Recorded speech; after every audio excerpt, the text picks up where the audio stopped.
Përshëndetje, ndërsa shqiptarët përballen me varfëri, me taksa gjithnjë e më të larta dhe një kosto jetese që rritet çdo ditë, Kryeministri Edi Rama vijon të ekspozojë punët e tij artistike në galeritë më prestigjioze të botës, në ekspozita personale në Gjermani, Itali, Francë, Greqi, Portugali, Shtetet e Bashkuara, Turqi, Kinë dhe vende të tjera.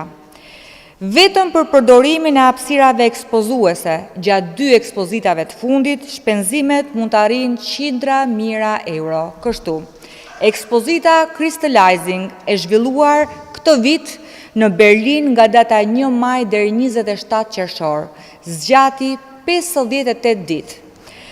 Po ashtu, ekspozita personale në Paris nga 8 qershori deri 26 korrik, zgjati 49 ditë.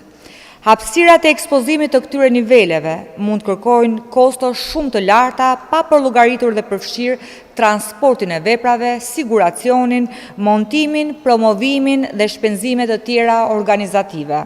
Ndërkohë, Edi Rama ka zhvilluar ekspozita të tjera në Athinë, Napoli, Berlin, Stamboll, Hong Kong, Mynih dhe vende të tjera.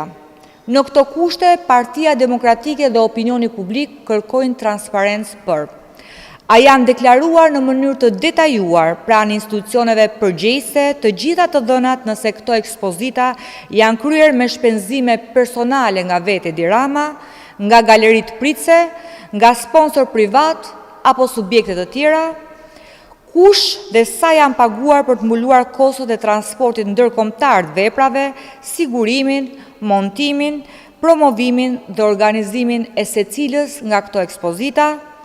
Partia Demokratike i kërkon institucioneve përgjegjëse të verifikojnë nëse janë respektuar të gjitha detyrimet ligjore për sa më lartë. Transparenca nuk është çështje preference, por detyrim kushtetues dhe ligjor. Askush, përfshirë Kryeministrin e Shqipërisë, nuk mund të qëndrojë mbi ligjin. Faleminderit.